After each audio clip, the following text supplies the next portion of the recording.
გამარჯობა. მინდა მივესალმო ჩემს გამომწერებს და დღეს დღევანდელი ვიდეო ბლოგით მოახდინო ამ ცხელი კვირეულის შეჯამება. ეს დღევანდელი ჩემი ვიდეო განხილვა, ეს ანალიტიკური ბლოგი იქნება, მათ შორის საინფორმაციო მათთვის, ვინც არ მიყურებს ან არ იცოდა, ეს არის ანალიტიკური საიტი ჩემი, საიდანაც მე პოლიტიკურ მოვლენებს ვეხმაურები და ამ კვირაში, რა ვიცი, ღარიბაშვილის ეგრეთ წოდებული გადადგომის შესახებ ვილაპარაკებ და უფრო ვარესი მაგაზე ქართული ოცნების მიერ მიღებული კიდევ ერთი მოღალატეობრივი ქმედების ირგვლივ, რამაც მსოფლიოს კიდევ 17 ქვეყანას უფლება მისცა საქართველოში უვიზოდ მიმოსვლის, ეს არის არაბული სახელმწიფოები, მათ შორის არის ისეთი სახელმწიფო, რომელიც არის სახელმწიფოები, რომლებიც არის ახალ ომგამოვლილი ქვეყნები. ესენი არიან სირია და ავღანეთი.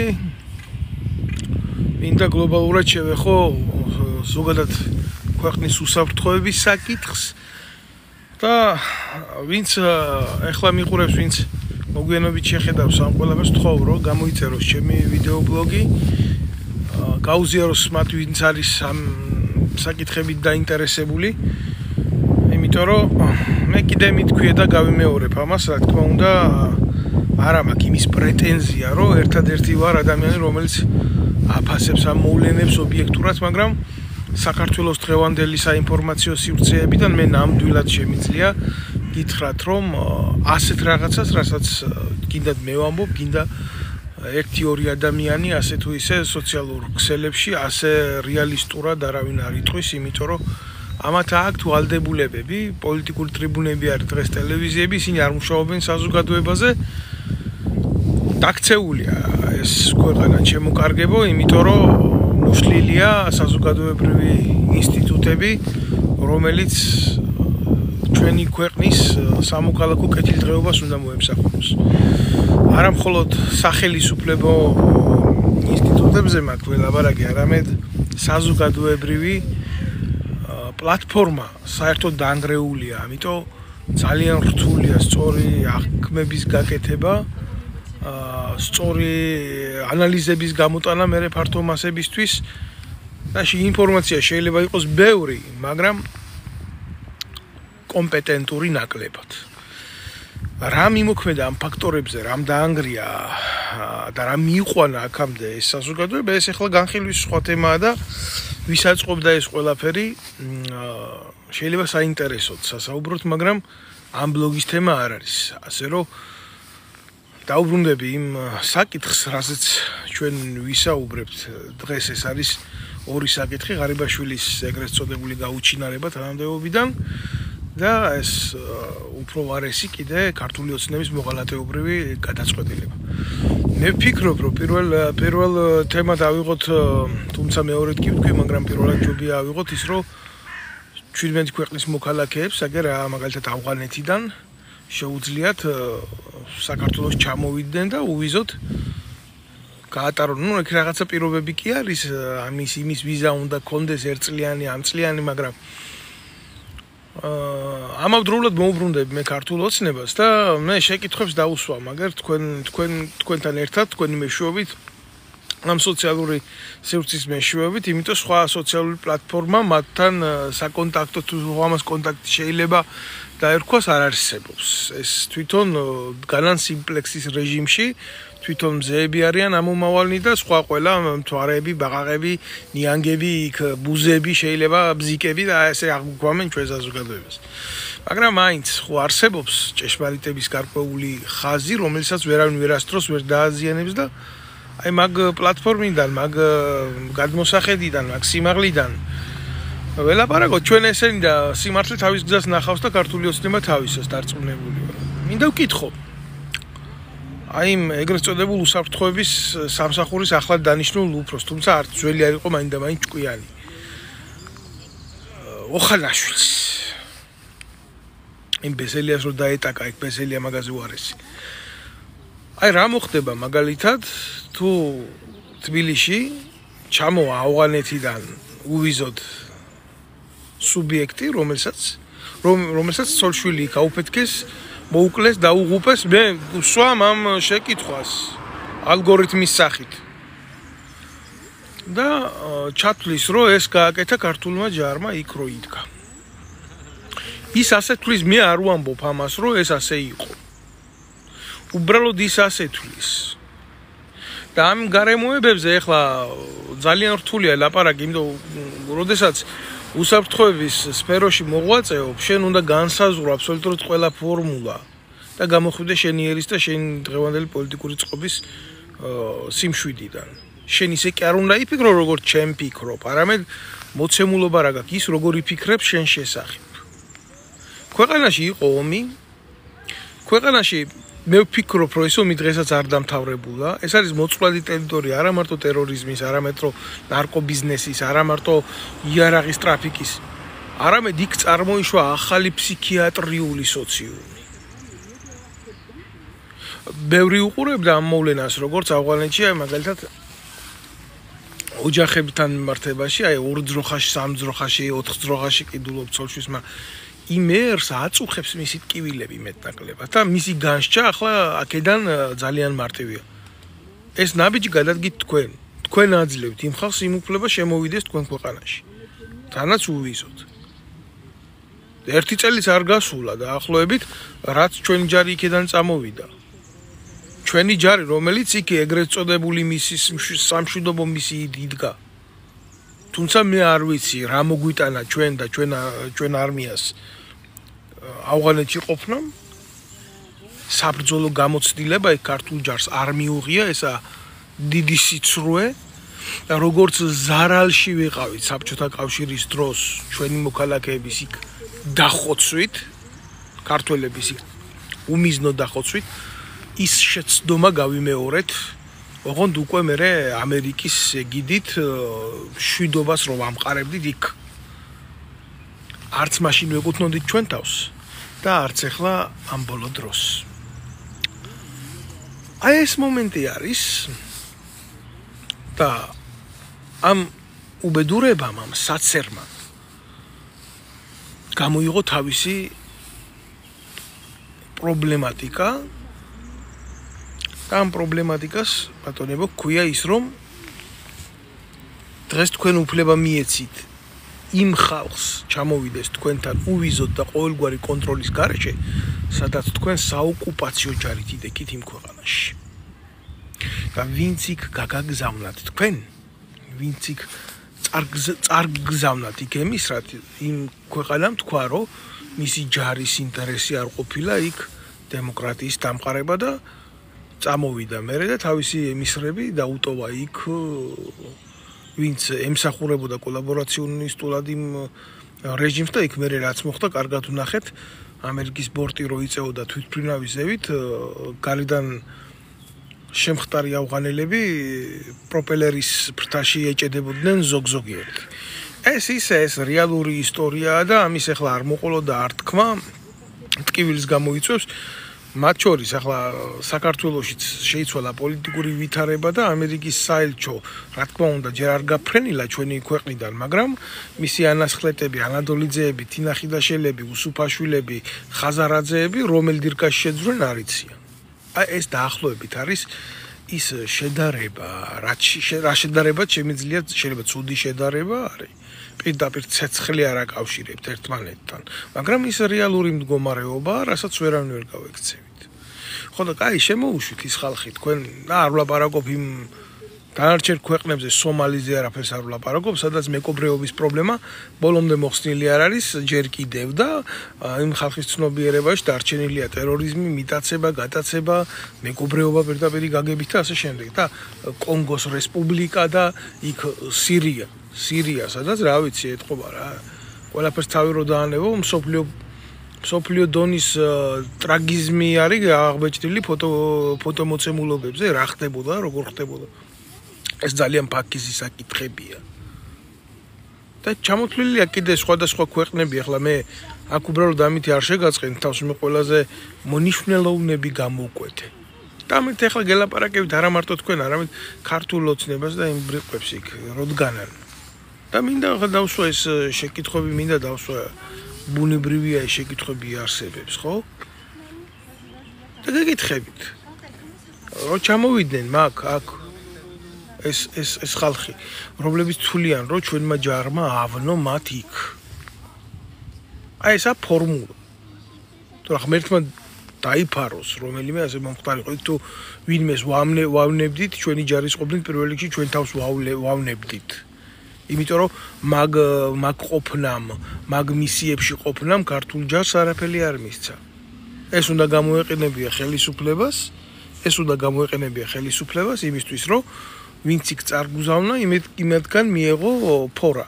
გინდა ეკონომიკის განვითარებისთვის, გინდა ტექნოლოგიის განვითარებისთვის, გინდა ქვეყნის შიდა ინვესტიციის მოძიებისთვის და ძალიან ბევრი ჩამონათვალი იყო მაგისი, რომელზეც საქართველოს მთავრობას არ ჰქონდა არანაირი პრეტენზია.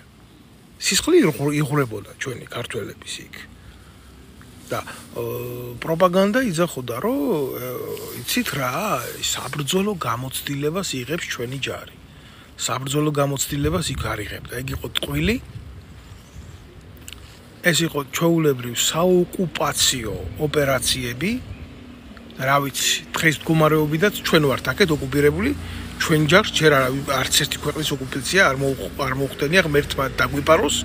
იქეთა ვართ დაპყრობილები და ოკუპირებულები. და ეს გამოცდილება, საოკუპაციო გამოცდილება ჩვენ ქვეყანას ჯერ არსად არ ჭირდება რომ გამოიყენოს, როცა დაჭირდება. ღმერთმა ნუ დააჭიროს, ხო, მაშინ ამას შეიძლება გქონოდა გამართლება იდეაში, თუ სადმე აპირებდით რომელიმე ქვეყნის ოკუპაცია, ვის ოკუპაციას აპირებდით. სომხეთის ოკუპაციას აპირებდით, აზერბაიჯანის ოკუპაციას აპირებდით, რუსეთის ოკუპაციას აპირებდით. თუ ვის ოკუპაციას აპირებდით, აგერ ელემენტარული დურბინდიც არ არის საჭირო, რომ გადაიხედო, ისე დაინახავ რუსულ ბაზას მაგისტრალიდან. ვის ოკუპაციას აპირებდით, თქვენ ბრიყვებო. ეს არის ჩვეულებრივი. მე არ ურევ ამ საკითხებს. მე უბრალოდ ამ თემებზე ვსაუბრობ. გულახდილად, რომ ნუ დაახლოებითი წარმოდგენა გქონდეს, რაში გქონდა საქმე და რა მოიტანა. აი ესე, აი დაახლოებითი წარმოდგენა რო გქონდეს, რა იყო და რა არის და როგორი შედარებითი ფორმებია ესენი ყველაფერი. რა მოიტანა. ხო. აბა რა ხდება? არც იქ სადაც ჯარი დგას, მნიშვნელობა არა აქვს ამას, ქართული ჯარი იქნება, თუ რა იქნება, თუ როგორ იქნება. ჯერ რეგიონში ყველაზე სუსტი სახელმწიფო ვართ შეიარაღებული ძალების კუთხით და არმიის კუთხით. ყველაზე სუსტი.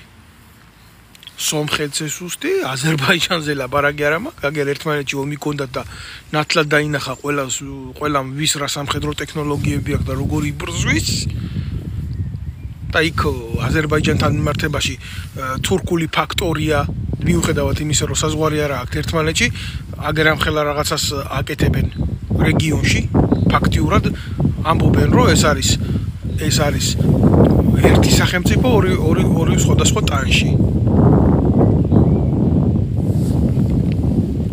და რეგიონალური კავშირები აქვს, უკვე ანკლავი შექმნეს იქ. თქვენ არ ვიცით, თქვენ მაგრები ხართ, კაც თქვენ ავღანეთში მიდიხართ, უკვე ისე გაქვთ აქ დალაგებული ყველა ჩვენმა მეზობელმა, გეოგრაფიულმა მეზობელმა, აზერბაიჯანმა, სომხეთმა, რუსეთმა, ყველამ წაგვართვა ჩვენ მიწები. თურქეთ ხომ თავისთავად. იმაზე არც არის ლაპარაკი, თურქეთს რა უნდა უთხრა. დემარკირებული გვაქვს საზღვარი, დემარკირებული გვაქვს. ეგენი ავღანეთში გარბოდნენ და ერაყში გარბოდნენ და იქ ამყარებდნენ მშვიდობას. იდიოტები ესენი. მე აღნიშნე რა დადებითი და რა უარყოფითი შეიძლება ყოფილიყო. დადებითი ნაკლებად, მაგრამ ყოველ შემთხვევაში რადგან ხარ და გიწევს, აი, საბერძნეთი აგერ ევროპის წევრი ქვეყანა იყო და 10 ჯარის კაცი ყავდა გაგზავნილი მისიაში, ისიც სამედიცინო დანაყოფი დილას აწევდნენ დროშას, საღამოს დაწევდნენ. 10 კი არა, 4 კაცი ყავდა გაგზავნილი. 4 ექიმი. ამგენმა 1500 და 1800 კაცი გაგზავნეს იქ. და იყო რა, არ იყო შემთხვევები იმისი, აგერ რთული სათქმელია, მაგათ სათქმელია. არ იყო იმის შემთხვევა და რატო ვლაპარაკობ ამას იცი? ვლაპარაკობ, სალაპარაკოა ეს. ავღანეთში ეგრეთ წოდებული პატრულირების დროს შემთხვევით ვიღაცას რაღაცა მოელანდა და ქვედანაყოფმა მოკლა უბრალო ადამიანი. და დააბრალეთ. მე თოხის მაგერად კაც ავტომატი ეკავაო ხელში. და ატყდა ამაზე ერთი ამბავი და ერთი უბედურება იყო. სადაც ჯარია გაგზავნილი, სადაც შეიარაღება და სადაც იქ ესეთი მოვლენები ხდება. აქ ვინმეს ბრალი რამე კი არ არის. ეს არის რისკები. სადაც შეიძლება ეგეთი რაღაცები მოხდეს. ესეთი რაღაცა შეიძლება მოვიდეს ნებისმიერ დემოკრატიული სახელმწიფოს, ნებისმიერ დემოკრატიულ შეიარაღებული ძალების ჯარისკაცს. ეს ნორმალური ფაქტად არ შეიძლება იქნას მიღებული, მაგრამ ანალიტიკაში ესეთი რაღაცა ხდება. ხო და რისკები საიდან მოდის? ვიღაცა წერს ახლა ირონიულად წერს გიგა შენ საიდან ახარო ესეთი განათლებული რა. მე ჩემი ჭირიმე გიგა გვარი არ გიწერია რომ მოგვართო რა. მაგრამ მე რო ვლაპარაკობ ამაზე, მე ამის კომპეტენცია გამაჩნია და შეიძლება შენგან განსხვავებით ძალიან დიდიც. იმიტომ რომ მე აი ახლა ვინც კილიკობს, იმგენისგან განსხვავებით ზოგი რო გარბოდით ლიტერატურულ კოლეჯებს რო არ თავლებთ უფრო ეკონომიკურს რა დაქცეულ ქვეყანაში, მე მაშინ სამხედრო ლიცეუმი დავამთავრე. უბედურების წლები იყო ეს 2000-იანი წლები. მე სამხედრო კათედრა გავიარე, მე სამხედრო აკადემია დავამთავრე. მე კიდე ომში მონაწილეობა მომიწია. მე საერთოდ ჯამში 10 წელი ვიმსახურე შეიარაღებულ ძალებში და რასაც ვლაპარაკობ, ის ვიცი. დამიჯერე. შეგიძლია ნუ დამიჯერო. გაიარო. იმას აცადო, ვისაც შემიჯერა, ვისაც ესმის რეალური აღქმის შედეგი. ჩამოგივიდა კი ბატონო, ამდენი ემიგრანტი სირიიდან, ამდენი ტოლვილი იმიდან ავღანეთიდან გაიფურჩქნა ეს პრობლემები შენთან.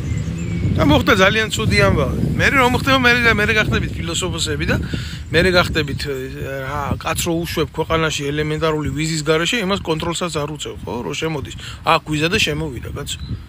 და ესეთი ვიზის შოვნა ფულში თავისუფლად შეიძლება, ძალიან მარტივად შეიძლება.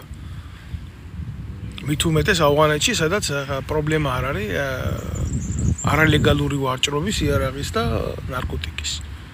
ეს არის იმპერიების სასაფლაო, სადაც არ მოგვარდა ეს პრობლემა და არც მოგვარდება ეს პრობლემა, იმიტომ ჭირდება თანაირი ხვრელები რო იყოს, ტერიტორია ჭირდება, ტერიტორიაზე რო იყოს ესეთი რაღაცა და всё, ეს არის და ეს არის რა.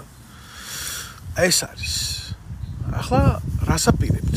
მე რა ვიცი, თქვენ ერთმანეთი ვერ გაგირკვევიათ, აი მაგალითად რანაირ რაღაცას ვიტყვიცი, აი ერთმანეთს დატაკებული ხო ხართ კოცები და ნაცები, ერთმანეთი ვერ გაგირკვევიათ, ვინ სად მიდის, როგორ მიდის, რანაირად მიდის, აიდან მოდის. თქვენ ქართული გვარის და სახელის ხალხის წარმომავლობა ვერ გაგირკვევიათ. რეალურად.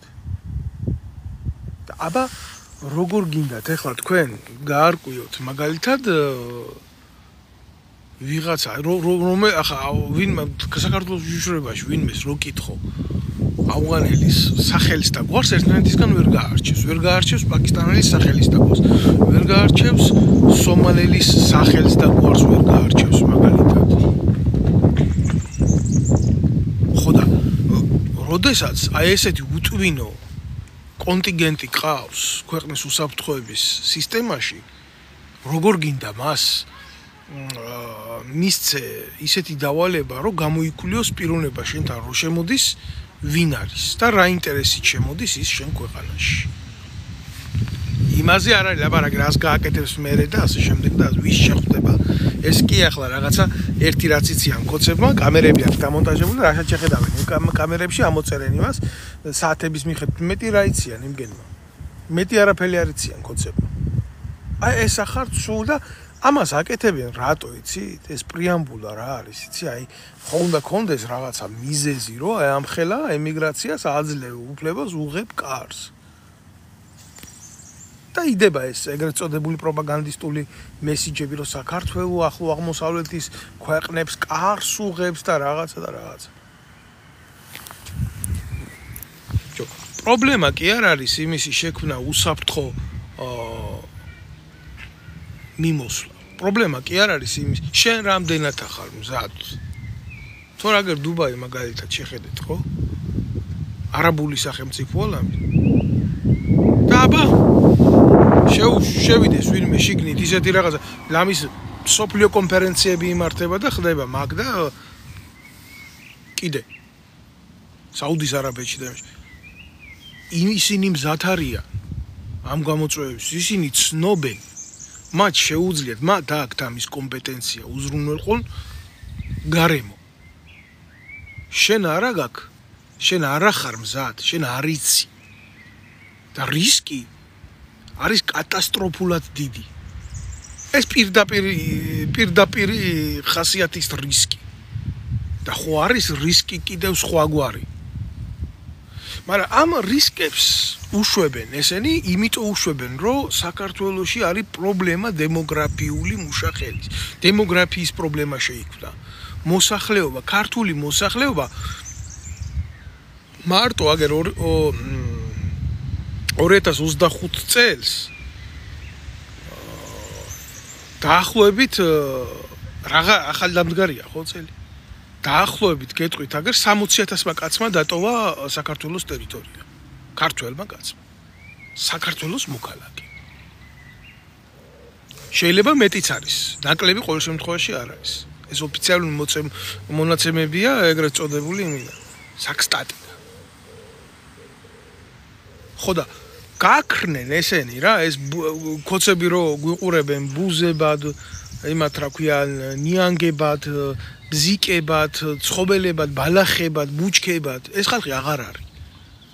ქმედით უნარიანი მუშა ხელი გავიდა საქართველოდან.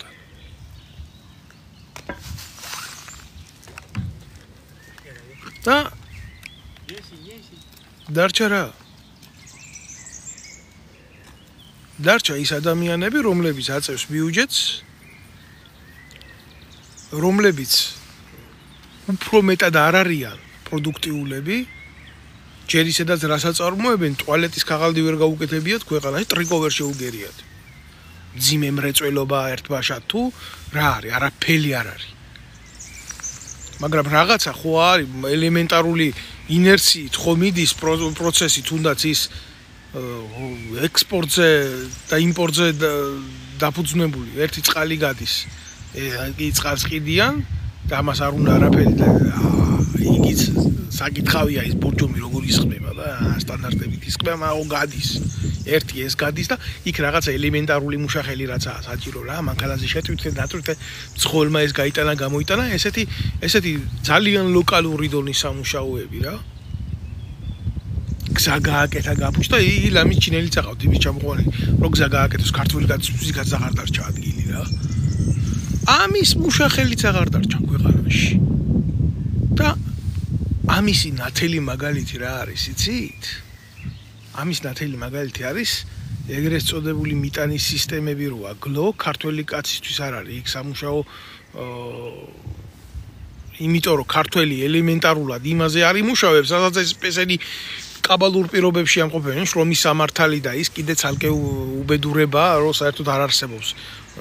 შრომელი არსებობს და მისი უფლება საიდან იქნება, მაგრამ მაინც ზოგადად რადგან ვედებით ამ თემას და გადავსებულია ეს სისტემა უცხოელებით კონკრეტულად ესენი არიან ინდუელები, ან პაკისტანელები, ან კიდე სხვა რასის და ჯიშის ადამიანები, რომლებსაც წესით და კანონით საქართველოში შრომის უფლება არ აქვს.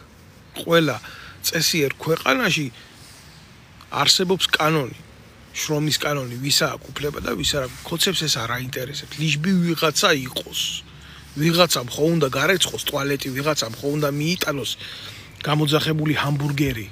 შაურმას რო შეუკვეთავს, ვიღაცა ხო უნდა მიართვას ვიღაცამ ვიღაცას. ანუ ხა დაგუგლე სისტემა, ჩაწერე ეს კოდი ნახე, კოდებზეა აწყობილი ყველაფერი და მუშაობენ ის პაკისტანელები აწყობთ კაცო. ისინი სხვა კულტურის ხალხი არიან და სხვა გამოწვევები აქვთ ცხოვრების და შეიძლება ვიღაცა ბოსტანიდან ადგა, ფეხები დაიბანა და ისიც უხარია იქ ასვალზე რო დადის, მაგრამ ეს ქართველ კაცს რაში შველის ეს, რაში ადგება ჩვენ ეკონომიკას. საზოგადოების ცნობიერება და სოციალური კუთხე ამითი უფრო უარესდება, აქ დაცული არ არის შრომის სამართალი. ეს კიდე გაუბედურების ერთ-ერთი მაგალითია, საით მივდივარ და აი რატო შემოყავთ ის ადამიანები, ეთყობათ მე ტრენინგებს ჩაატარებენ იმაზე თუ როგორ უნდა მიუტანონ ვინმეს სახში ჰამბურგერი. რო დაჭირდებათ ვიღაცამ შრომელად და ბუშად, ქართველი რომ მაგალითად ხო, სიტყვაზე ვამბობ რა. რო იმუშავებს 20 ლარად დღეში, ის იმუშავებს 7 ლარად დღეში. აი ეგეთი მომენტია რა. და თან კმაყოფილი იქნება, რომ იმ ქვეყანაში აჩერებს და ბომბი არ ეცემა რაღაცა თავში. ჯერჯერობით სანამ საქართველოში ვინმეს ბომბი არ ეცემა თავში და რა იქნება ყველაზე გეშმაკმა იცის კიდე რა. აი კიდე საკითხავია ქართველს თავის ხელისუფლებისგან რადონის ბომბი ეცემა თავში. მაგ თემაზე მაინდა-მაინც მე არ იმავსკვნი. მე რა მიკვირს იცით? აი ეს თამაშები, ეს ყალბი თამაშები, მე დრო არ მქონდა და ესე ფართოდ და მასშტაბურად ვერ ვეხმაურებოდი ყველა მოვლენებს რა. ყველა პროცესებით თამაში, მე არ ვიცი რამდენად ჯანსაღია ეს, აი რამდენ ანომალიაში რო ვართ არდაბრუნების წერტილში კი, მაგრამ სადამდე მიგვიყვანს ჩვენ ეს უბედურება, მე ვერ გეტყვით. და კონკრეტულად რას გულისხმობ, იცი? აი ახლა უყურებთ ხო, კოცებმა საერთოდ მომსპრები, განადგურებულები, კი, ცუდები რა თქმა უნდა და ისინი ვინც ნაცები არიან უარესები ამაზე, მაგრამ რითი დაიწყეს თამაში? სენტიმენტებით, რომ პარლამენტში დაიწყეს გამოყვანა იმ ადამიანების, რაც უდები არიან ნაცები და თვითონ რა კარგები არიან კოცები, რომლებაც ნაციონალური მოძრაობა თავიდან ბოლომდე საკადრო პოლიტიკით გაძარცვეს. კი, საშინელებებს ისმენს იქ ხალხი და საზარლობებს ისმენს ხალხი, მაგრამ შეუთავსებლობა და არასახელმწიფოებრივი მიდგომა ყველაფერთან. ჯერ როგორ შეიძლება, რომ შენ ტელეშოუს სახე მისცე, ომში რა ხდებოდა იმას. და მე როგორ შეიძლება, აი წულუკიანმა რომ ეს ორი ვირთხა გამოიყვანა, ერთი ყურაშვილი და მეორე ეს გოგავა იდიოტი. და ნუ რაც არ უნდა იყოს, გამართლება ხო არა აქვს ამ ყველაფერს. აუცილებლად მინდოდა ამას შევხებოდი, იმიტომ აი დაახლოებით როგორი მიდგომა აქვს და როგორი რაკურსი აქვს ამათ უსაფრთხოების მიმართ. ხო, როგორ შეიძლება რომ დააყენო და შენი მტრის შესახედად და გააკეთო ეს ყველაფერი. რაც არ უნდა მე ვერ ვიტანდე ნაცმოძრაობას, რაც არ უნდა კრიმინალი იყოს გოგავა, რაც არ უნდა კრიმინალი იყოს ყურაშვილი, რაც არ უნდა უფლება მოსილება გადაცდენილი პირები იყვნენ, ეს როგორ უნდა დაანახო შენ მტერს, შენ თუ სახელმწიფო ხარ. ნებისმიერ ძლიერ სახელმწიფოს ნებისმიერს იყვირის რავი წულუკიანს რომ შეეკითხო ნარატივად ერთი ხუთჯერ უსვამს ხას იმას რომ საფრანგეთში აქვს მიღებული განათლება ფრანგულია და ой მადამ je suis désolé madame ეს აზიზღარი არსება სადგინახიათ თქვენ რომ არ არსებობდეს ძლიერ ქვეყანაში სამხედრო ტრიბუნალი არ არსებობს ეს შეეკითხეთ წულუკიანს ყოვლის მცოდნე ფრანგოლოგ წულუკიანს რა არ არსებობს ამ ქვეყანაში სამხედრო ტრიბუნალი, არ არსებობს სამხედრო პროკურატურა, არ არსებობს სამხედრო ადვოკატურა, როგორ არ არსებობს? სადგინახიათ თქვენ რომ სამხედრო პირი ნებისმიერ ძლიერ ქვეყანაში არა მარტო საფრანგეთში, არამედ აიღეთ ინგლისი, აიღეთ ამერიკა, აიღეთ ამგეს რომ შეეკითხოთ, ამგენის სახელმწიფოებრიობა ისე ზენიტჩია ლამის, ვაიმე სადგინახიათ იმ ქვეყნებში სამხედრო პირს ასამართლებდეს სამოქალაქო სასამართლო. არაფერს არ ვამბობ რაღაცა იქ. კომისია რო გააკეთეს რა, სუჭო-მუჭო კლუჭუნია რაღაც. აი, რაც არის, მაგრამ ჯერ წულუკიანი ბრიყვი ვინ აყავს მოწვეული იმას ყურაშვილს უძახო და სამშვიდობო ძალების სარდალს. ისიც არ იცოდა დაბარებული ყავს და სტანოკზე უნდა შეაგდოს რა აი ზუსტად ქოცურ სტანოკზე უნდა შემოაჯდეს ყურაშვილს და უნდა გაუკეთოს ეს ხო მაპატიეთ და ციაციას რო უძახიან ყვერებიანი ქალია და აი ამ გონორზია და იმგენზე არაფერს არ ვამბობ გვერდში რო უზებს რო ყავდათ ის ბანის მიმცემები ის ვით საჭურისი ტიპები რო არიან რა და ის ვერ გაურკვევია რომ ყურაშვილი იყო სარდალი თუ რა სტატუსი ჰქონდა მას და ეუბნება შენ ხო სარდალი იყო ამ დროს სარდალი სამშვიდობო ძალების სარდალი იყო კულახმეტოვი გულისამრევი ფაქტორი და ნუ ცალკეული დეტალები იქ ცალკე გოგავასთან მიმართებაშიც ყურაშვილზე გაუსვა მხარს და აგერ ვიტყვი რა როგორი მოღალატეობრივია ამათი მიდგომა უსაფრთხოებასთან მიმართებაში ვითომ სამხედრო პროკურორი იყოს ეკითხება სად იყავი სად მორიყავი და აქცენტს რაზე აკეთებს იცი იქ რომ ჯარისკაცები დაიღუპაო შენო რა ქენიო როგორ ქენიო ანუ რა უნდა იცი იქო ჯარისკაცებიო რომ გამოიყოს დაღუპული ჯარისკაცებიო შენო ბეჭითო რატო არ უდეკ მე ახლა ყურაშვილის იმას ნამდვილად ვერ გამსჭი მორალს ერთი რაც მოყვა აგერ უჩაგუგუჩია ვინ შეესწრო მოვლენებს მაგ დროს ის მოყვა დაბომბვის დროს ყურაშვილი მანქანას ასწრებდა ისე გარბოდა იმ თავის ჯიპს და ამით ყველაფერია ნათქვამი რა ძალიან ბევრი ვიდეოა დადებული და ძალიან ბევრი მტკიცებულებაა დადებული რა მოხდა კოდორში იმ არეულობის დროსაც ქვეყანაში იყო იმას ომს ვერ დავარქმე იყო ქაოსი და მე ვინ რა გააკეთა ტელევიზიით რო არ არჩიონ რა ხდებოდა თუ რამე იყო გასარჩევი უნდა გაერჩია სამხედრო პროკურატურას უნდა გაერჩია ტრიბუნალს სამხედრო ტრიბუნალს და ეგენი უნდა მჯდარიყვნენ ციხეში აქ რაღაცა კონცერტისთვის ჭირდებოდათ ესენი რა რო გაუჭირდებოდათ სან მე კონცერტი ხო უნდა ეკეთებიეთ ყველაფერი კაცო იცოდა რა ხდება ის კრიმინალები დამნაშავეები ომის დროს დანაშაული ვინ ჩაიდინა ჩვენი მხარის მიმართ ისინი დღეს ჯარში ყავთ კაცო დაწინაურებული და ამას აკეთებს ქართული ოცნება ხელისუფლებაში მოსვლის პირველი წლიდან ალასანიები და ეგენი რო ყავდათ მის მერე რა მიდის და მიდის ეს სისტემა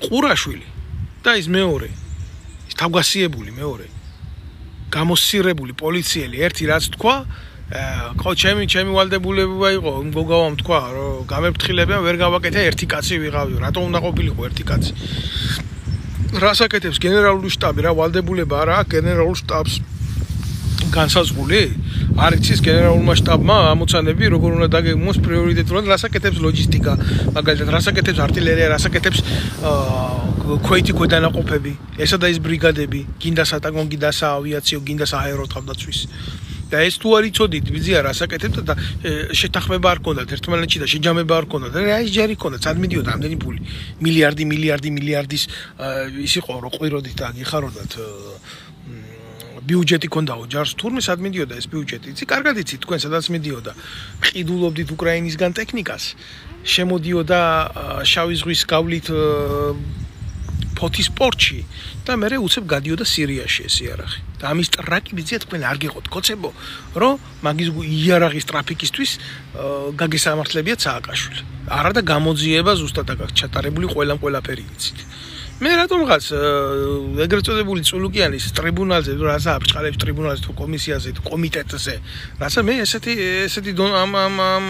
ამ ფაქტების შესახებ მე არაფერი არ მომისმენია ეგენი აწვევიან ამ ყურაშვილს და ამ გოგავას რატო იცი ანუ გასაგებიაო ეს ყველაფერი ჩაიჯვითო ხო გპატიობთო ციხეში ხო არ ზიხართო აქ ზიხართო რა მაგრამ აი ნაცებში რატო შედითო რა პრობლემა რაში აქვს იცი არა იმაში რომ ქვეყნის ღალადი და არაკომპეტენტურობა მოხდა პრობლემა აქვს იმაში რომ რატო განაცდით და ის გამოსირებულებიც ისინი ნაცობისთვის კი არ შევიდნენ იქ ეშინოდათ რომ კოცები დაიჭერდნენ და იმიტო შევიდნენ და მე რომ მიხვდნენ რომ ნაცობა არ უშველიათ მე კი გამოვიდნენ იქედან მაგრამ მე აღარ უშველა აიგდეს ამგენმა სათამაშოდ ფისორო ბურბალს დაიკავებს ხა საქსო გორგალს და ეთამაშება ისე რა და ამით იყო სახელმწიფო თამაშობს განა ყურაშვილი და განა გოგავა მეწოდება ამითი სახელმწიფო თამაშობს ჯო ზაზა ქვარაიან ვიცე-პოლკოვნიკმა ზაზა ქვარაიან პირდაპირ დაადო ხელი ეს არა ვიღაცა ადამიანი ეს არის პროფესიონალი სამხედრო რომელიც мама გენერალი ყავდა ძმა სამხედრო პირი ყავდა პატარა ბიჭები იყვნენ აფხაზეთში რომ ომობდნენ და თავის მამასთან ერთად და თავი აქვს ნამდვილად შეწირული იმ საქმისთვის რასაც ქვია ძალოვანი უწყებები ხო მის ძმაზე მე თავს ვერ დავდებ ზაზაზე ნამდვილად აშკაცი ბიჭია ვიცი და რაღაცა და მის ძმა უშიშროებაში მუშაობდა და რა იყო როგორ იყო იმის ძმის ირგვლივ ნამდვილად არ ვიცი მაგრამ ვიცი რომ იმასაც დიდი ღვაწლია ქვეყნის მიმართ პირდაპირ დაადო ხელი ვლადიმერ ჩაჩიბაიას რომელიც ნაცების დროს აგერ სააკაშვილმა გენერალური შტაბის უფროსად დანიშნა და წარმატებული ყავდა ამ სფეროს და ომის დროს, გაგანია ომის დროს 8 აგვისტოს ქონებას იფორმებდა ერთ ლარად სააკაშვილმა აჩუქა კოჯორტაბახმელაში მიწადა ის იფორმებდა ნაცვლად იმისა რომ ომში ყოფილიყო ეს იდიოტი რა არც ერთი შეკითხვა ჩაჩიბაიას მიმართ რატო იცით ჩაჩიბაია ქართულმა ოცნებამ გადმოიბირა ვითომ გადმოიბირა შეეტენა კოცებს და 59 ნომრად უჯდათ პარლამენტში და ამგენს აწვებოდნენ იმაზე თქვენ რატო არ გაკოცდიდო როცა ჩაჩიბაია გაკოცდა ნარატივი იყო ამაზე წამოსული რა ნაცობას არ განაცებას არ პატიებდნენ და არა იმას რომ კრიმინალი იყო ჩადენილი ერთი შეკითხვა როგორ არ დაისვა ამ საკითხთან დაკავშირებით ერთი შეკითხვა როგორ არ დაისვა ჯერ რა ვიცი ხა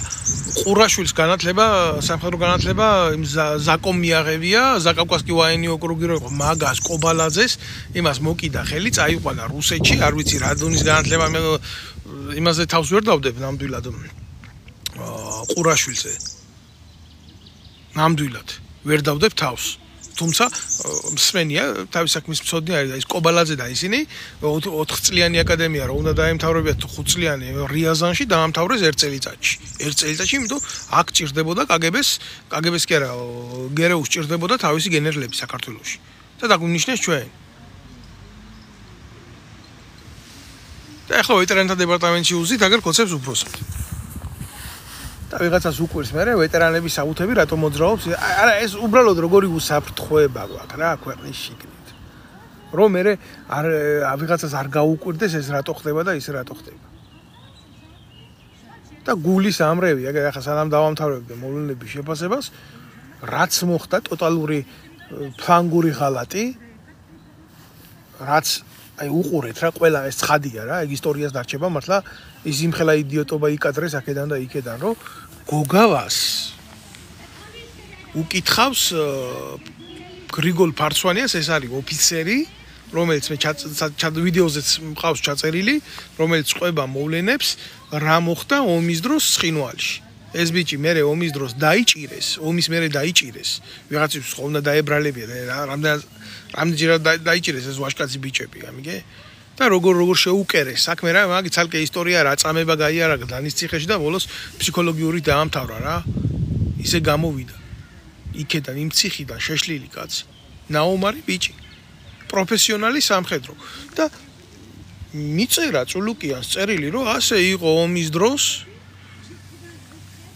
ქვედანაყოფის საქმე გააკეთებიეს ბატალიონი ვერ გაიშალა ხეობაში კითხულობს ამას და საკუთარი საარტილერიო ცეცხლი იქნა გამოყენებული ზურგში საკუთარი ქვედანაყოფების მიმართ და ეს ნაბიჭვარი ეს გოგავა შენ დედას შევეცი აი არ მინდოდა ახლა შეგინება მაგრამ შევიგინე მაინც შემეგინა გაჩერდიეუნება ჩემი რა ბრალია შეცდომები ყველას მოდის მე დავალება მივეცი მე პასუხისმგებელი არ ვიყავი აბა რაზე ხარ ბიჭო შენ პასუხისმგებელი გენერალური შტაბის უფროსი რო ხარ და იმას რო იძახი და იმას რო ამბობ რო მე უყურირებ ყველაფერს მე უმართავ საკუთარ ჯარს რო ქართულ ჯარს რო ზურგში ქართული ჭურვები ხვდებოდა ამაზე შენ პასუხისმგებლობა თუ არ გინდა რო აიყო აბა რაზე გინდა რო აიყო აბა გენერალი რატო ქვია იმამე პარლამენტში მეორე დღეს და ეს ეუბნება რაზე უკაცრავად რა ხო ესო ისეო მე არ ვიციო რომელიო როგორიო სამხედრო წარსულის ადამიანია ამას ამბობს ნაზირალა წულუკიანი რომელიც ჩვენ სისხლზე ზის იქ მისულია უამრავი ფარცვანიას ნაირი გაუბედურებული ოფიცრის სისხლზე ზის ქართული ოცნება თორე ჩემ ფეხებს მოვიდოდა ხელისუფლებაში და როგორ მოვიდა ხელისუფლებაში ერთ-ერთი მონაწილე მე ვარ მაგ პროცესების და ზუსტად ვიცი ხო არაო ეს შეკითხვა მაინც უნდა დავსვათ შეცდომები რა მოდი რა შეცდომები ცეცხლის პლანირებაში შეცდომა ვის გაუგია მაგრამ მეორე მაგალითს გეუბნებით აგერ ომის კოლეჯი დამთავრებული ეს ომის კოლეჯი ხომ ამათვის რაღაცაზე და დონე რა ჰარვარდი რა რაღაცა სირი მოთრეული ყავთ პარლამენტში და მარტივი ციფრის პროცენტს ვერ ამბობს და მე ბოდიშებს იხდის იქვე პარლამენტში. ნუ ამ ვიდეოს ვინც ნახავს, ყველა დარწმუნდება იმას, რომ აი ესეთი გათვლები და ასეთი სამეთაურო რგოლი რო უზით საარტილერიო ცეცხლის პლანირებაში, ხო? ანუ артиллериამ რო გაისროლოს იმისთვის საჭიროა მათემატიკური ფორმულის დათვლა. მიწოდებული ინფორმაციის საფუძველზე ხა მე დეტალურად ვერ მოყვები ეს როგორ ხდება კორექტირება ცეცხლის და ცეცხლზე გასწორება მით უმეტეს GPS-ური ნავიგაცია როცა არის როგორ ხდება მისი გამოყენება და აპრობირება артиллерияში მძიმე артиллерияში და ასე შემდეგ იდიოტების ხელშია ქვეყანა და იდიოტ რაც არის ხელისუფლება ის არის ჯარი რაც არის ერი ის არის ბერი აი ამ დღეში ვართ ჩვენ ჩავარდნილები და ეს არის ძალიან მკაცრი რეალობა და ყველაფერი ამაზე ვიღაცა ხო უნდა იღებდეს ხმას და როგორ უნდა მოთხოვოს შენ დაგვაძირა ჩვენ რიგით ადამიანს რომელიც გამოვა და იტყვის ისი მე ამას ვიტყვი მაგრამ მე ცოლი და შვილი მყავს და მე პრობლემა მექნება როცა სამღვდელო პირები რომლებიც პირველი უნდა ეწირებოდნენ მტერს და ქვეყნის დისტრუქციას და იმას ხმას არ იღებენ თავარია ჯიპზე იგდეს ტრაკი ედოს აქედან იქამდე წავიდეს მე პიჟვარი გადაწეროს ივაჭროს ჯვრით ივაჭროს ნათლიმირონით ივაჭროს სხვადასხვა რელიგიური სიწმინდეებით და იყოს აღმატებული სიმაღლეში, მაგრამ დედა მოგეთყნებათ, იმიტომ რომ ჩამოგივათ ის ავღანელები, ის სხვადასხვა ჯიშის, სხვადასხვა თესლის ადამიანები და მე გახდებით არარელევანტურები. თქვენი ცეხებით, რომლებსაც ეკლესიები დაარქვით და იმაში ღმერთი არ არის. არ შეიძლება თქვენთან იყოს ღმერთი. აი ესეთი მორალით და ასეთი ცნობიერებით. არ მინდოდა ახლა ესე მაგრამ აინც გამომივიდა ემოციურად ამის თქმა. მიჭირს თავშეკავება მაგრად მიჭირს რო უყურებ როგორ ეცემა და როგორ ნადგურდება ჩემი ქვეყანა ნელა რა აი ეს არის საფრთხეები და ამ საფრთხეებზე მინდოდა გამეკეთებია აქცენტები და მართლა გასაკეთებელია ამ ყველაფერზე ძიმე აქცენტებია გასაკეთებელი იმიტომ რომ ამაზე არავინ არ ელაპარაკებს არც ტელევიზიაში და რასიზმთ სალაპარაკოა უდაოდ ეს ყველაფერი ახლა მარტივად შევეხები აი მიდიოტის კონცერტს რომელსაც ეგრეთ წოდებული პროპაგანდისტული მედიები უწევს ეგრეთ წოდებულ სიმაღლეს პრესაში რომ თითქოს ირაკლი ღარიბაშვილის წასვლაზე უცხო სიღრმეებშიც ლაპარაკო ფეხებზე კიდიათ ვინა აი ამ თემას რატო ვეხები იცი იმიტომ რომ კოცებს უნდა თემად აქციონ ირაკლი ღარიბაშვილი ვინა ირაკლი ღარიბაშვილი არავინ არ არის საერთოდ ეს არის ჭანჭიკი რწყილია ეთანაც ბილწი რწყილია გამიგე რომელიც სისტემამ აი ამ კრიმბასაბანკო ივანიშვილის ქართულ ბანკმა მოათრია აკეთა მაგითი საქმე ტუალეტის ქაღალდია ჩვეულებრივი რა და ივანიშვილის შვილი ბერას გამრთობია მასხარა კლოუნი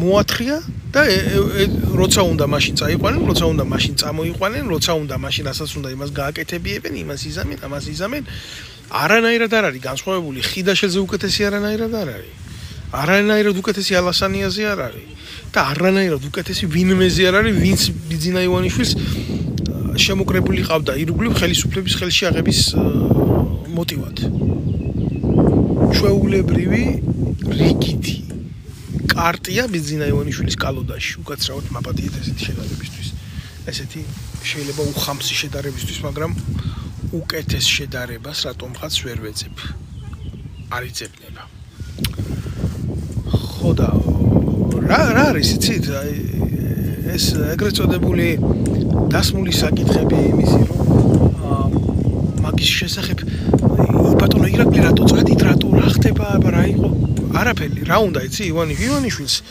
ივანიშვილს უნდა დაალაგოს ტრამპის ხელისუფლებასთან უთხრას რა იქნება სიწყნარე აქ პირდაპირ გაგებით არც რუსები არ იქნება მაგრამ ერთ თქვენ შეიძლება თქვენი იყოთ და ამიტომ მე მაინც ყველასთვის ღია მექნება კარი მე მზადო ვარ სავაჭროდ ყველასთან მაგრამ აქ მექნება მე ჩემი სამეფო და უნდა შეეგუოთ ამას იმიტომ ხო ეგუებით სხვადასხვა ქვეყნებში ხო არის აბსოლუტური მონარქია ხო არის აბსოლუტური დიქტატურა და მე ფსევდო დემოკრატია და შეეგუეთ ამას მე ვიქნები მაგრამ თქვენ არ გაწყენიებთ არც იქეთ არ ვაწყენიებ და არც აქეთ არ ვაწყენიებ აი ეს არის ქართული ნარატივი არა და ჩვეულებრივი რიგით ქართველს უბრალოდ უტყდება რომ იღვიძებს ყოველ დღე და პატრონი ყავს ბრჭყალებში რა ის პატრონი შეიძლება იყოს ბიზინა ივანიშვილი მის ხელისუფლების და ელოდება რაღაცის ცვლილებები არ ხდება დღეს, არ ხდება ხვალ, არ ხდება ზეგ, რომელ კედლებში წიწვა, იმ კედლებში წვავს, წევს აგერ ამდენი ხანია, ის ჭერი აქ თავზე, ის ზედა აცვია, არაფერი არ იცვლება, არაფერი არ ფერადება, ეს რუხი ყოფა ქართული რეალობისა მიდის უბედურებისკენ. ეს არის ყოველი ქართველის განცდა, როდესაც მთავრდება ეგრეთ წოდებული პახმელია, უბრალოდ გამოსვლის მომენტია და ის ვარდისფერი სათვალეები გადაინაცვლებს გვერდზე და დგება პახმელის ფაზა. გორკაია პახმელია რუსებს კარგი ნათქვამია ესეთი. აი ამ გორკაია პახმელიაში ცხოვრობს ქართველი კაცი. რატო? იმიტომ რომ სამი კაცი თუ დადგა საქართველოში და სამი კაციდან ერთს აქვს რეალური გაგება, ორი იმაზე ფიქრობს, როგორ დაუდგეს იმას გვერდში კი და გაიტანონ სიმართლე კი არა.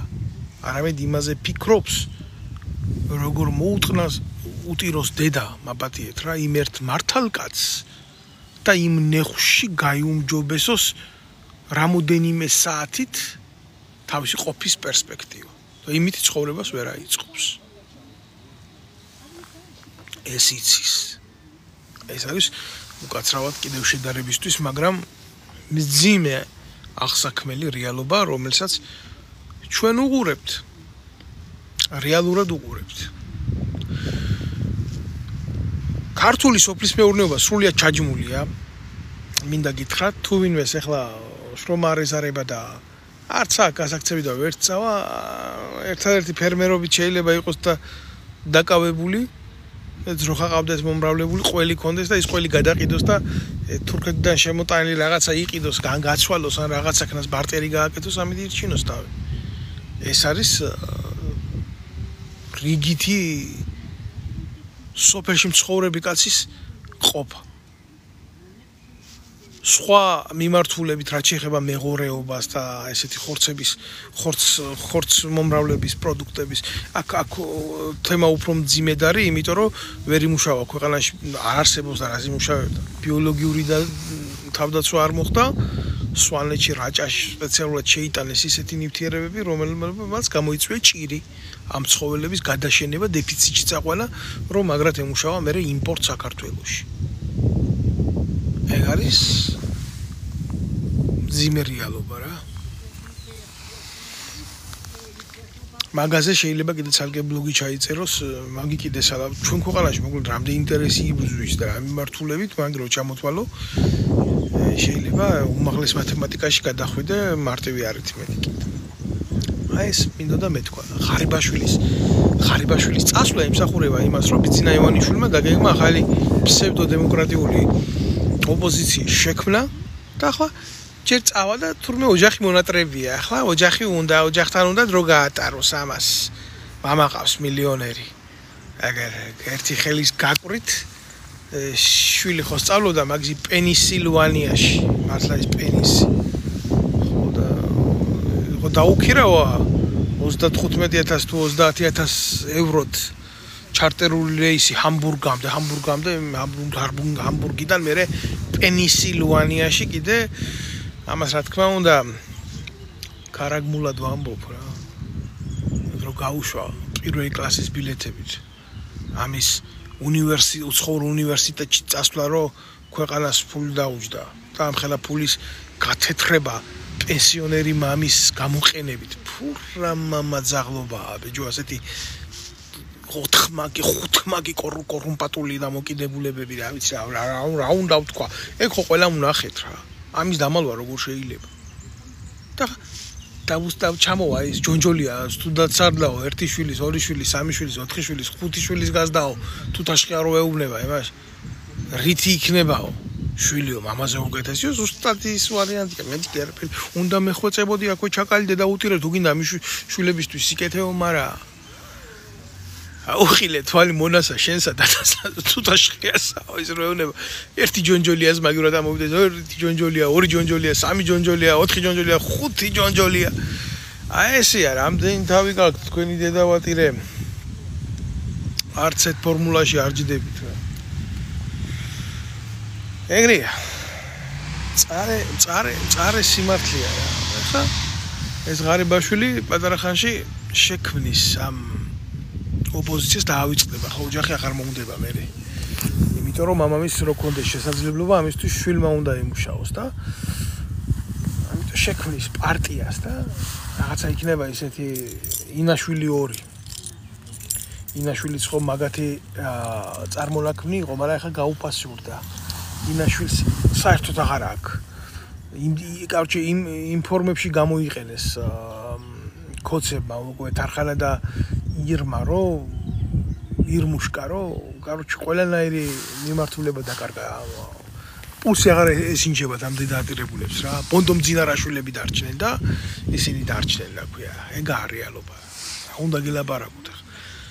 არის ალაპარაკო უფრო მძიმე საკითხები არის, უფრო შიდა დეტალები ვიცი, მაგრამ ყველაფერს ერთ ბლოკში ხო ვერ გადმოვცევ რა. ამას პრემიერ-მინისტრობაზე გარიგებები ისე ქონდათ სხვადასხვა ტიპებთან, ვიცი ეს შიდა ზასტოლიები, მაგრამ სათქმელად ცოტა რთულია, მე ამ ყველაფერს მკვლელობები მეუყვა თბილისში და მაცლი მომენტებს და თვითონ წარმოაჩენს ეს სიბოროტე საკუთარ თავს და გახსნის თავიანთ პროცესებს, იმიტომ რომ თემა უფრო ბინძური არის. მოწმეებს იშორებენ, ვინც მათი შიდა პოლიტიკური ბესედის და ბესედკის მოწმეები ხდებიან. ინფორმაცია მაგათგან ჟონავს, სერიოზულად ჟონავს და ისინი დაეტაკებიან მალე თავიანთ შექმნილ სიშტერეს მაგაში დარწმუნებული ვარ. და ხა ღარიბაშვილი ამ პლატფორმის გასაკეთებლად ემზადება. შეიძლება კი იყო ბუნდოვანი რაც ვილაპარაკე ბევრისთვის, მაგრამ მოვა მომენტი და ამას გაიხსენებს ვინც ამის ანალიზს აკეთებს, კიდევ უფრო ღრმად დაფიქრდება ეთყობა, რა ვიცი. ყველაფერს კაცი ვერ მისცემ ახლა გაშლას ამ მოკლე სიტყვაში და მოკლე ბლოგში. ღარიბაშვილი შეეკრებს ამ იდიოტთა კომანდას და მერე დაჯდებიან ესენი ერთად და დაიწყებენ ოპოზიციონერების თამაშობას და მობაილს გავს რა ეს ყველაფერი ბავშვობაში და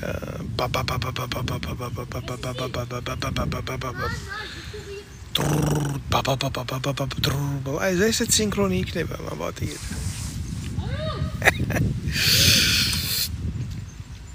ამ სინქრონს ბიძინა ივანიშვილი ხელისუფლება ბიდან გასული ვიღაცა მისი ჩმორი დადებული გვამი აქეთ ოპოზიცია ღარიბაშვილი დაიწყებს იმას მე ესენი კრიტიკას დაუწყებენ იმაზე ლეგენდა შეიქმნება ამაზე როგორც გახარია ვითომ გასულია ივანიშვილიანი და ამ დროს თამაშობს უნიჭოდ თამაშობს ეს უნიჭოდ თამაშობს რომ მართლა ამის უნიჭო დედავატირე ამისი რა გული მერევა რა სხვათა შორის ის უნდა აღნიშნო რა ამ იდიოტურ თამაშებს ხო აკეთებენ და ეს გახარია რო ყავდა თვითონ 5 საათიან სტანოგზე დაბარებული ამ წულუკიანს და იმას საკუთარ დაქვემდებარებაში მყოფ სილებს მყიფეები როგორი სუსტები არიან დრამატულ წარმოდგენებს რო დგამენ იქ და ეს ვითომ ბიჭო გახარია რომელმაც დედაუტირა რა საკუთარ ეს და საკუთარ ხალხს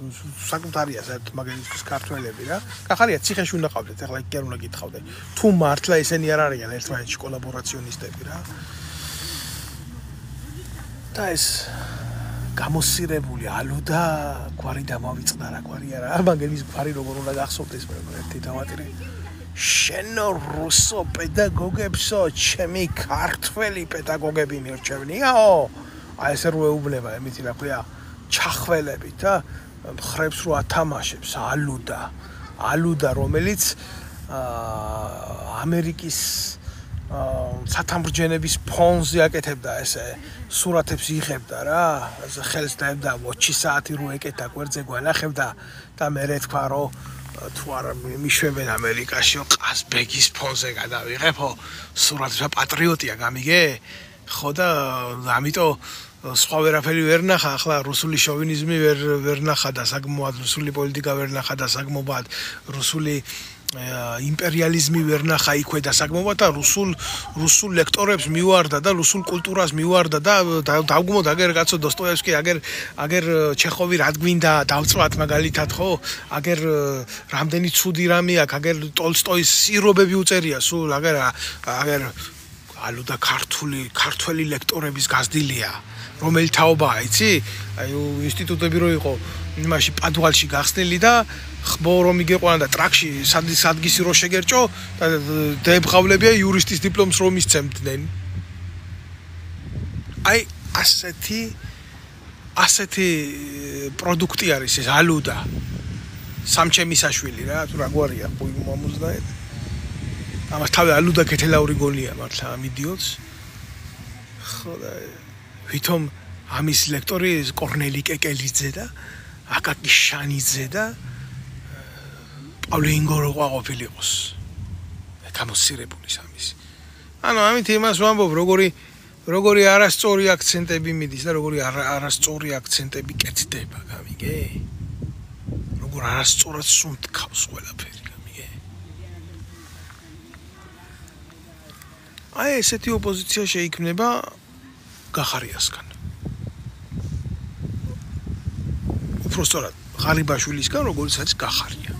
და ასეთი დონის რბილი კრიტიკა ექნებათ ერთმანეთში.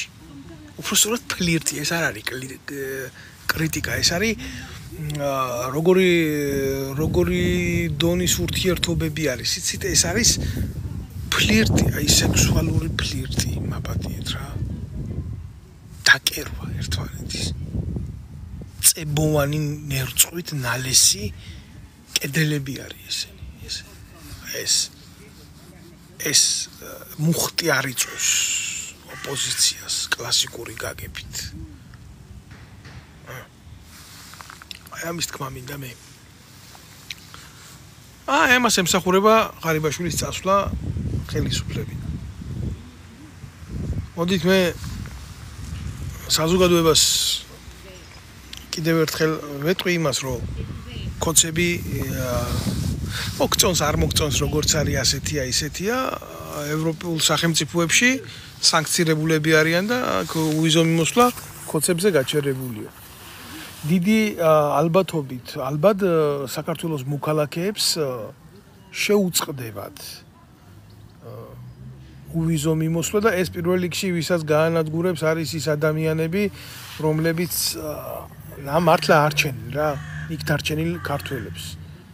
და ხალხის სოციუმი შეიქმნა არ მინდა ემიგრაციის პრობლემებზე ვილაპარაკო ამ ბლოკში რამდენი სკაიპით გაზრდილი შვილები ყავთ რა ბევრს და ესა მართლა მეტირება ყველაფერ ამას რო ვხედავ და ამდენი უბედურება ვიცი და ასე ჩაქადული ვარ მე თუნდაც ემიგრანტი ვარ.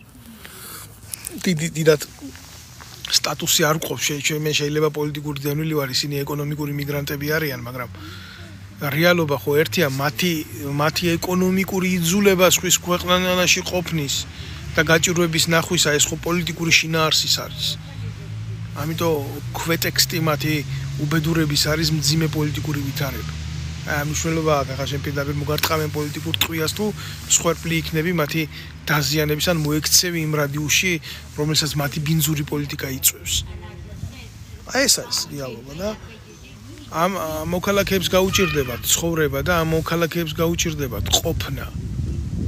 და ელემენტარული ჩემი მეგობართან ერთად მაგ ხშირი განხილვები და უსურვებ მას ჯანმრთელობას გოჩავეტრიაკოს ოპერაცია გაიკეთა უსურვებ კარგად ყოფნას და მიტო ვერ მოახერხეთ ჩვენ ჩართულდა საუბარი ამ თემაზე თუ აი თუნდაც საზღვაო მიმართულებით ამას წინა საუბარი მქონდა თქვენ წარმოგიდგენიათ რამხელა არის ბრუნა თუ არ ვწდები ასე მითხრა 4 მილიარდი ლარი არის მარტო საზღვაო გადარიცხვები საქართველოში. მარტო მეზღვაურები რასაც რიცხავენ საქართველოში. დარჩენი ემიგრაციას კიდე ხო არის. არარსებული სახელმწიფოს, არარსებული ეკონომიკას არჩენს საქართველოს ხელისუფლების მიერ გაყიდული მოქალაქეები ემიგრაციაში.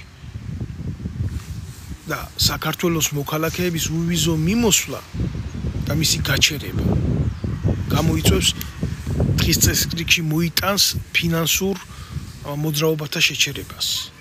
აი გახდება ბარიერი ჩვენი ქვეყნის ეკონომიკისთვის. მე არ ვიცი ახლა ეს 17 ქვეყანას რო უშვებს არაბულს ბიძინა ივანიშვილი და მისი სასტავი რას ემსახურება ეს არაბეთიდან რო შემოიტანეს ეგრეთ წოდებული 6 მილიარდი ვითომ დასაბანდებლად ამ პოლიტიკაში მოქმედებს თუ რაში მოქმედებს ამას გვიჩვენებს თვითონ მათი უაზრო დღის წესრიგის პოლიტიკური ტაქტი, მაგრამ რეალობა ასეა რა. ამათმა გააკეთეს ის, რაც შეიძლება უარეს არსში მოსულიყო. მინიმუმ იმხელა დისტანციაც კი ვერ დაიკავეს, მინიმუმ იმხელაზე კი ვერ გადაითამაშეს ხელისუფლება, რომ საკუთარი მოქალაქეებისთვის საზღვარ გარეთაც კი რო არ შეექმნათ პრობლემები თუ რა. საზღვრის შიგნით რო გუდავენ ხალხს, ეს დიდი ხანია გასაგები. მადლობთ თქვენ ყურადღებისთვის.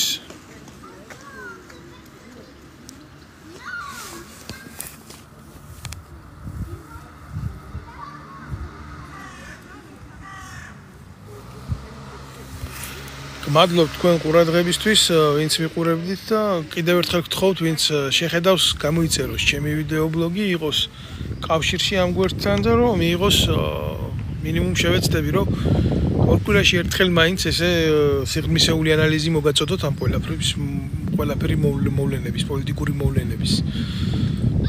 ყველაფერს ვწავლობ, ყველაფერზე მაქვს ინფორმაცია და ჩემი კუთხით, ჩემ გასაკეთებელს მე გავაკეთებ. მე ქართული კაცის ვალდებულება, ამით უმეტეს ჯარისკაცის და ჩემ ქვეყანას ორჯერ მივეცი ფიცი, ერთი როგორც ჯარისკაცმა, მეორე როგორც ოფიცერმა და მე ვატარებ ამ პასუხისმგებლობას და ვალდებულებას, რომ ვილაპარაკო სიმართლე. სხვათა შორის 2015 წელს დაახლოებით 1500 საქართველოს მოქალაქეს გაუქმეს კოცებმა საქართველოს მოქალაქეობა, მათ შორის ისეთ დამსახურებულ ადამიანებს, რომლებიც არის სამხედროები, რა თქმა უნდა, ეს გააკეთეს პოლიტიკური ნიშნით, ეს ძალიან ცუდი არის, მინდა გითხრათ.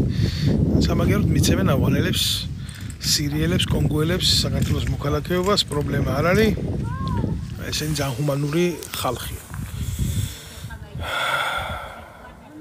გისურვებთ წარმატებებს. ჩვენ შევხვდებით კიდევ აქ ერთმანეთს, თუ რა თქმა უნდა, შენ გამოიწერ იმ არხს, რომელსაც უყურებ და იქნები ურთიერთკავშირში აი ამ კუთხით ჩემთან.